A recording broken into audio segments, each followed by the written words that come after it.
Olá, este é o terceiro vídeo da série Obras Completas de Sigmund Freud. Trabalharemos nesta aula o texto Histeria de 1888. Este texto é um verbete escrito por Freud para um dicionário de medicina da época. A palavra histeria vem do grego hystera, que quer dizer útero. É um termo que vem dos primórdios da medicina. E, segundo Freud, é resultado do preconceito superado apenas em nosso tempo, no caso, final do século XIX, que relaciona a neurose com enfermidades do aparelho genital feminino. Então, acreditava-se na época que esta neurose era produzida por alguma disfunção orgânica, física, visível no aparelho genital feminino. Desde Charcot, esta ideia passa a ser refutada. Freud diz também que na Idade Média, esta neurose teve importante papel histórico-cultural. Assumiu formas epidêmicas devido ao contágio psíquico e era o fundamento factual na história da possessão e da feitiçaria. Ou seja, muitas pessoas, principalmente mulheres, foram mortas, brutalizadas, torturadas, acusadas de feitiçaria ou bruxaria, quando na verdade estavam adoecidas desta neurose. Então, além da história, Freud também, neste texto, fala sobre os sintomas, a etiologia, as causas, o tratamento e os conceitos emergentes de inconsciente, trauma e sexualidade simbólica. Voltando a Charcot, como nós vimos em nossa primeira aula das obras completas, Freud fez um estágio médico, tendo Charcot, o grande médico francês, o maior especialista em neurose da sua época, como orientador. Freud passou um tempo lá em Salpêtrière, em Paris, e foi com ele que ele aprendeu sobre a histeria. Antes de Charcot, pessoas acometidas de histeria eram vistas como simuladoras ou tratadas com exorcismos. Charcot diferenciou a histeria de outras neuroses e descreveu a sua sintomatologia objetiva. Charcot também refutou a ligação exclusiva com o útero, provando que a histeria ocorria também em homens. Não à toa, a nossa segunda aula das obras completas trata de Auguste P., um caso de histeria masculina. Então, como Freud define a histeria nesse texto? Ele já aponta o papel do inconsciente, de que os sintomas são expressões de conflitos psíquicos inconscientes. Este é o texto onde, pela primeira vez, Freud usa a palavra inconsciente no sentido que será posteriormente adotado pela psicanálise. Ele aponta, né, o papel do símbolo e do trauma, que é o trauma sexual simbólico, não o evento real, que é o núcleo da neurose. E trata-se de uma neurose sem substrato orgânico, que se baseia em modificações fisiológicas, não anatômicas. E quanto à sintomatologia? Freud descreve detalhadamente a sintomatologia da histeria. Vamos falar um pouquinho sobre isso. A começar, os ataques convulsivos, que se dividem em três fases: a fase epileptoide, a fase dos movimentos coreográficos e as alucinações passionais. Vou ler um trechinho aqui para vocês. Como é que se diferencia um ataque epilético de um ataque histérico? Freud diz assim: para diferenciar esses movimentos de um ataque epilético, observe-se que os movimentos histéricos são sempre executados com elegância e coordenação, em forte contraste com a brusquidez das convulsões epiléticas. Além disso, nos espasmos histéricos mais violentos, não há, em geral, lesões mais severas. Em relação à terceira fase, a alucinatória, olha que interessante o que ele diz aqui. A atitude passional, as alucinações passionais, distingue-se por posturas e gestos característicos de cenas apaixonadas que o paciente alucina e muitas vezes são acompanhadas das palavras correspondentes. Já há aqui, de forma muito clara, uma ligação da neurose com a sexualidade. Ainda dentro da sintomatologia, ele fala sobre as zonas esterógenas. O que são as zonas esterógenas? Locais hipersensíveis do corpo que, ao serem levemente estimulados, suscitam um ataque. Um ataque cuja aura tem início, muitas vezes, com uma sensação vinda desse local. Áreas como o ovário e o trigêmeo desencadeiam sintomas por associação a traumas simbólicos. Há também os distúrbios sensoriais ou distúrbios da sensibilidade. A famosa anestesia histérica, analisada no nosso vídeo anterior, em Auguste P., uma perda unilateral da sensibilidade que ignora a anatomia neural, ou seja, se diferencia de um AVC, por exemplo, a questão da dissociação inconsciente, o paciente não percebe a perda, que revela a cisão entre a consciência e a percepção. Os distúrbios da visão, como a ambliopia, campo visual estreito, mas sem lesão ocular. Temos as paralisias, que são paralisias não anatômicas. São paralisias que ocorrem em ausência de degeneração muscular ou lesão facial. Lembrando, gente, que o Freud está usando a linguagem da medicina do século XIX. E também fala da afasia histérica, a mudez, que consiste na incapacidade de emitir algum som articulado ou de fazer os movimentos da fala sem som e as contraturas. Quero fazer um destaque aqui às características gerais da histeria.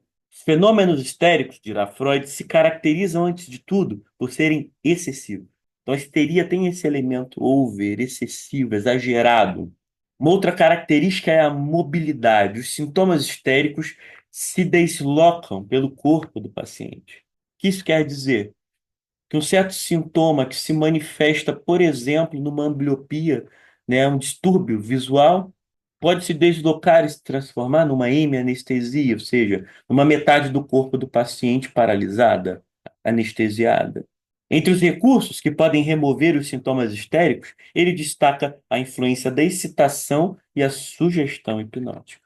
Agora, a etiologia da neurose. Seguindo o pensamento médio do século XIX, Freud dá grande valor à hereditariedade. Famílias com históricos de epilepsia, TABs e psicoses produzem parentes histéricos.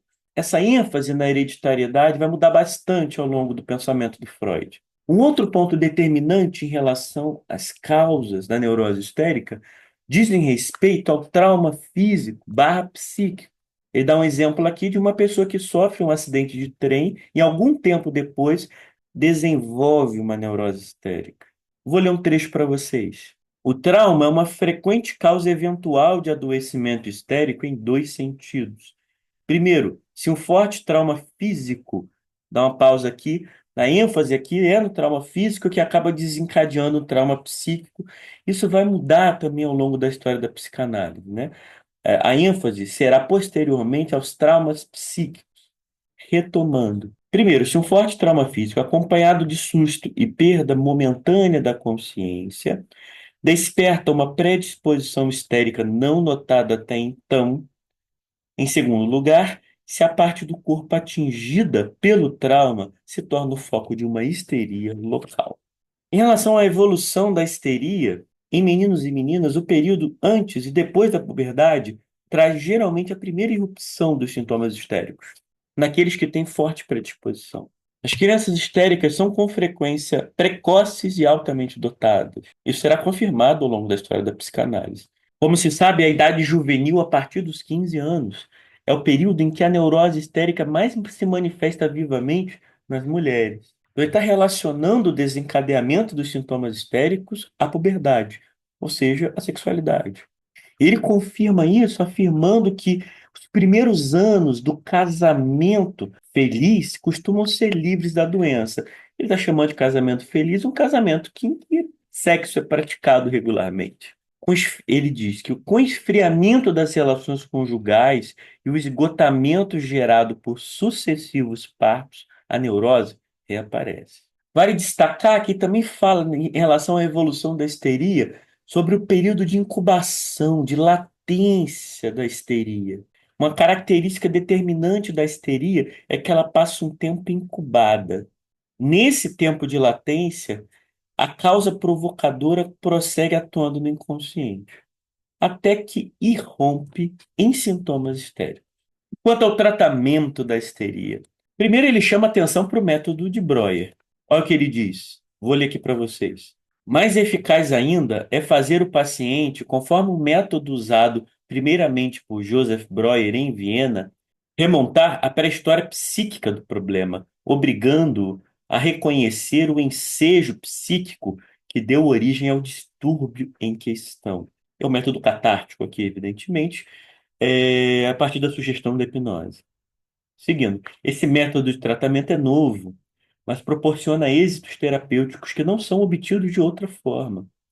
É o mais adequado para a histeria, porque imita exatamente o mecanismo de surgimento e esvanecimento dos distúrbios histéricos. As dificuldades que aparecem, mas que se tornarão mais claras ao longo da história da psicanálise, mostram que os resultados são temporários em relação à hipnose. Nem todos são hipnotizáveis. Ele também destaca que a hidroterapia e o repouso para alívio sintomático, que eram tratamentos alternativos com resultados bons, mas não curavam. Mas um ponto para a gente chamar atenção é que já aqui, de forma rudimentar, uma ideia de transferência. Freud diz nesse texto que a influência do médico é um fator determinante para o alívio da sintomatologia histérica. Há também um apêndice onde Freud fala da histeroepilepsia, distinguindo-a das neuroses. Entre as características distintivas, vamos lá, da histeria, a distribuição anômala de excitações, na neurastenia, a exaustão nervosa, na histeroepilepsia, ataque sem mordedura de língua ou cianose, e na epilepsia, a presença de mordedura de língua e cianose. Para nós concluirmos, eu quero voltar ao finalzinho do texto, onde ele diz que o tratamento psíquico direto dos sintomas histéricos será considerado o melhor um dia. É uma profecia que se realiza. Quando o conhecimento da sugestão tiver penetrado mais profundamente nos círculos médicos. Esse texto deixa um legado que eu gostaria de tratar em 4 pontos. Primeiramente, há uma mudança de paradigma em relação à histeria, e esse é um trabalho importante para o desenvolvimento deste conceito, livrando-se dos preconceitos passados, reconhecendo a influência de Charcot. A histeria foi a primeira neurose descrita com base em sinais objetivos, não em preconceitos. Este texto é também já um avanço para a teoria do inconsciente, apontando que estes processos inconscientes produzem sintomas físicos, que é um elemento fundamental para a teoria psicanalítica. Terceiro, o papel do trauma, né? O quanto traumas simbólicos podem manifestar-se como sintomas físicos. E em quarto, é um texto fundamental para a psicologia moderna, porque aqui são estabelecidas algumas das bases para a compreensão psicológica dos transtornos mentais. Bem, gente, este foi o terceiro episódio da série Obras Completas de Sigmund Freud. Trabalhamos o texto Histeria de 1888. Estamos seguindo esta edição aqui da Companhia das Letras. Se você gostou desse vídeo, deixe o seu like, o seu comentário, a sua pergunta. Siga o canal, ative o sininho para receber as notificações. No próximo vídeo, trabalharemos 2 textos. A primeira é o prefácio à tradução de H. Bernheim de la Suggestion, texto de 1888, e trabalharemos também a resenha de Auguste Forel, O Hipnotismo, de 1889. Um forte abraço, até a próxima, saudações, Caron.